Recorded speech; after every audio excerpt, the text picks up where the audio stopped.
Hello everyone, welcome to the daily newspaper analysis of the Shankar IAS Academy, and today's date is 29/7/2024. Displayed here are the list of important articles that we would be discussing from various newspapers. So without any much further delay, let's get into the articles discussion one by one. First news is the Commerce and Industry Minister Piyush Goyal had removed the angel tax for the startups in the budget 2024 to help attract investors. First, from a prelims point of view, let us see what an angel tax means. The term angel tax refers to the income tax payable on the capital raised by the unlisted companies, and it was introduced in 2012. Initially, it was taxed at 30.9% of the investments made by the external investors or the angel investors in the startups. Thus, it is the tax levied on the income gained from the difference between the share price and the fair market value.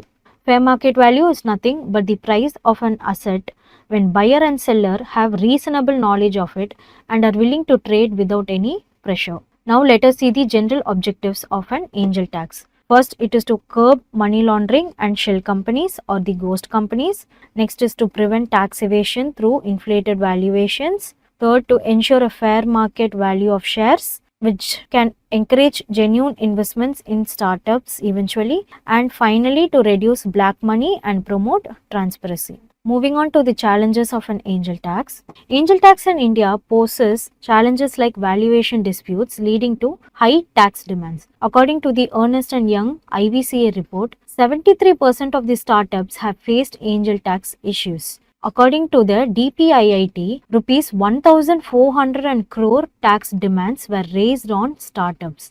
Thus, this broad tax scope are affecting the genuine investments when it comes to startups in India. Also, challenges like compliance burdens and unclear regulations add complexity.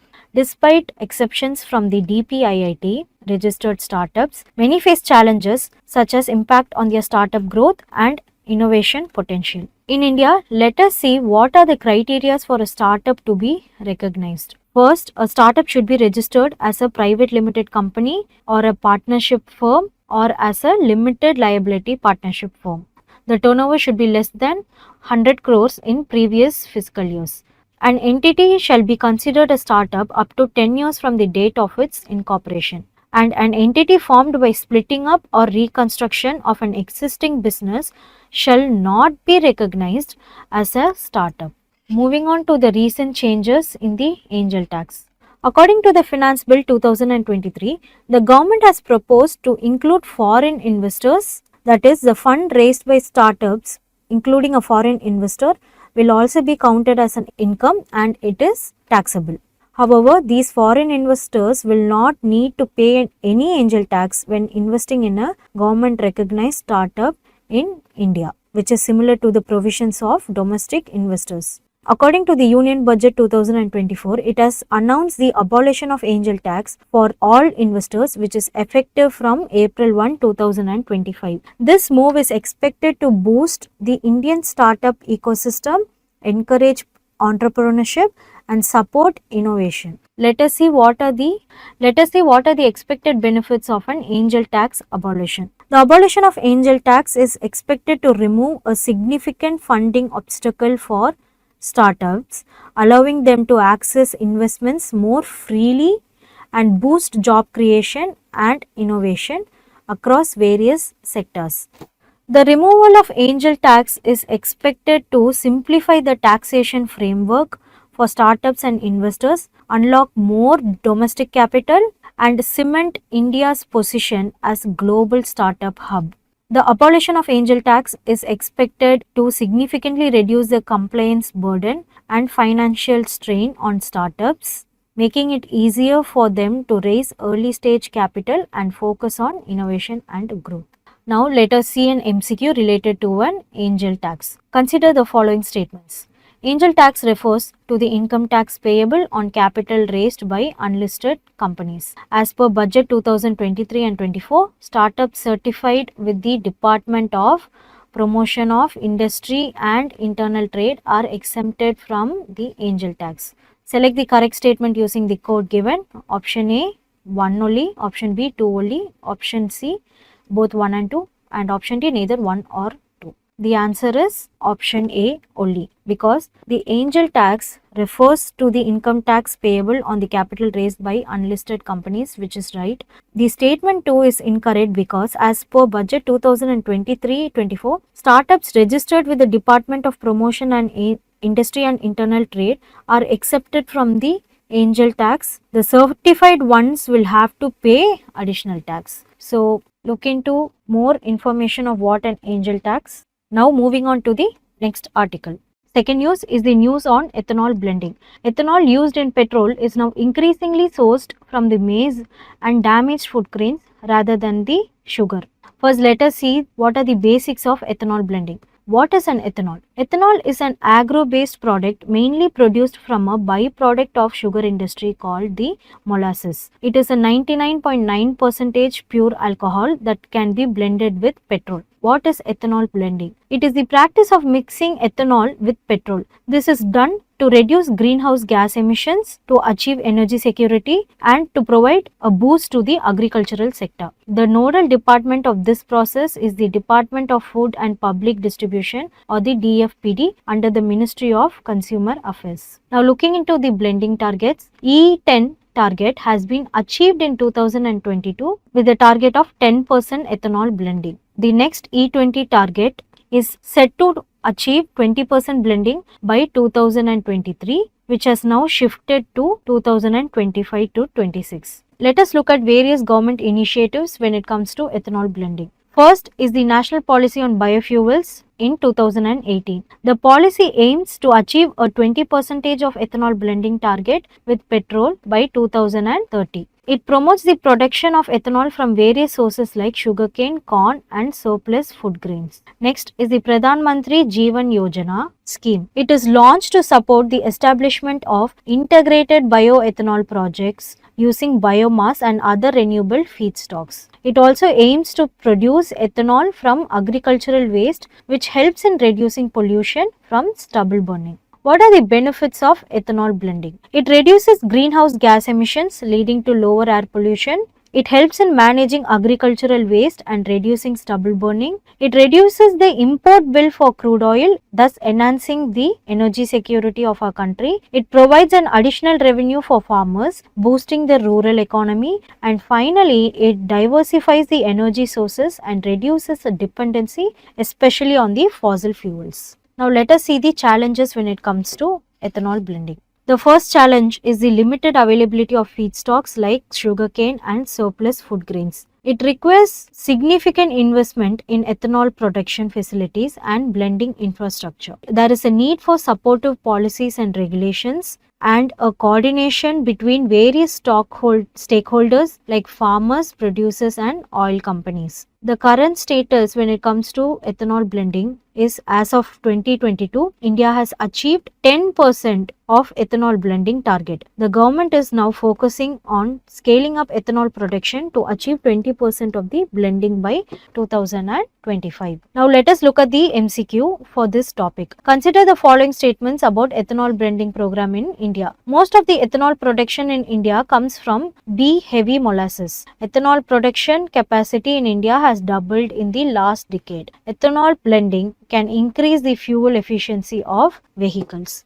How many of the above statements are correct? Only option A, only 1, option B, only 2, option C, all 3 and option D, none. The answer is option C. All of the 3 statements are right when it comes to ethanol blending. Now let us move to the third article. The third article highlights the ongoing territorial dispute between China and Philippines in the South China Sea. The China has warned the Philippines against deploying a US missile defense system which can bring regional tensions. Thus, they have established a provisional agreement to reduce the tension in this region. First, let us see where the South China Sea is located. It is a marginal sea of Western Pacific Ocean connected by the Taiwan Strait with East China Sea and Luzon Strait with the Philippine Sea. Moving to the significance of South China Sea. South China Sea is a major choke point of the world as it lies in the most crucial shipping route for the global trade, connecting the Indian and the Pacific Oceans, which is strategically important. According to the United Nations Conference on Trade and Development, 1/3 of the global shipping volume passes through the South China Sea. South China Sea has rich energy reserves such as the oil and natural gas deposits, and at the same time it is a crucial energy route to transport the same for the East Asian countries.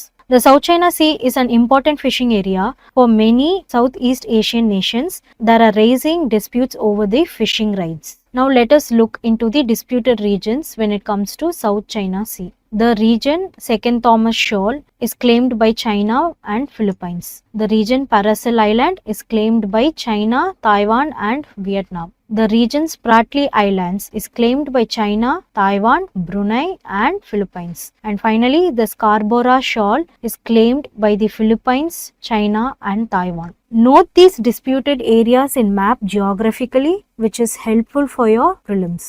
Now let us look what are the rising tensions when it comes to the disputed regions over the South China Sea. Territorial disputes are rising over the region as various countries like China, Taiwan, Vietnam, Malaysia, Philippines, Brunei and Indonesia all are having overlapping claims to islands, reefs and maritime zones in the South China Sea. China is trying to have their dominance over these regions by building artificial buildings, artificial islands and military stations in these regions and trying to bring it under United Nations Convention on Law of Sea or the UNCLOS. They almost claim most of the South China based on the historical Chinese map, that is the U-shaped 9-dash line. Also, there are tensions rising because of the US involvement. US along with Philippines and Australia are trying to emerge as a counter-Chinese dominance who supports the freedom of navigation in these regions. Now moving on to the environmental crisis which can be arrived due to these tensions. The competition to hold the power at the South China Sea can lead to exploitation of natural resources like oil, natural gas, minerals, seafood,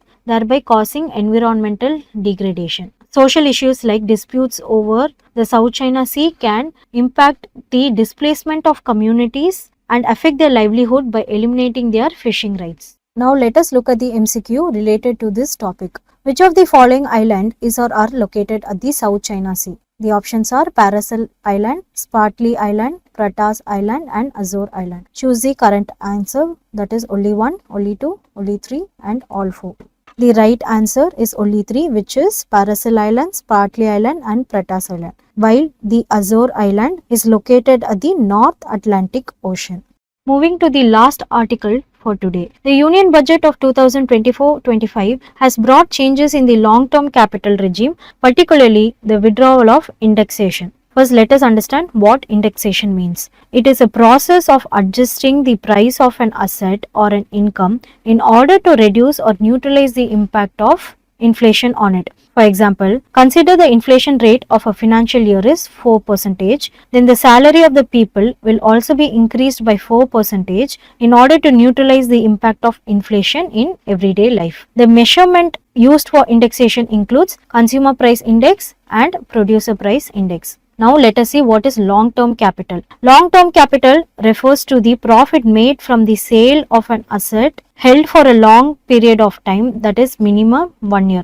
The indexation role helps to reduce taxable profit by adjusting for the inflation. For example, if you bought an asset or a land in 2010 for rupees 1000 and decided to sell it for rupees 2000 in 2024. Now considering the inflation, we will find the current price of the asset, that is 1300. Let us assume it. Therefore, under the indexation system, this current profit will only be for 700 rupees. Therefore, he has to pay tax only for 700 rupees instead of 1000 rupees without the indexation. Now, with the withdrawal of indexation, he has to pay tax for 1000 rupees. Simply, the investor cannot save tax from the long-term capital. Now, let us move on to the impact of this indexation removal. Higher inflation risk. The price will not get automatically adjusted to the inflation. This will lead to the decrease in the real income.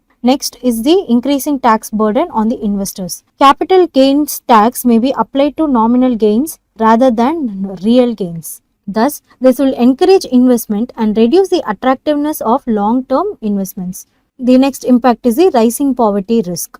The inflation will affect the vulnerable groups and leading to the inequality and poverty. Next is the social insecurity. The pensions and the other social benefits will face the risk of economic uncertainty. This will affect the old age, especially the unabled and other vulnerable communities. And finally, there is reduced consumption. The uncertainty about the prices will force the people to increase their savings. Therefore, it will lead to decrease in consumption and eventually it will have a change in the demand and supply overall. Let us look at the way forward. The withdrawal of indexation has brought a lot of questions and concerns this time, but this can be reduced through strengthening compensatory measures such as the subsidies and tax relief and also through proper awareness campaigns.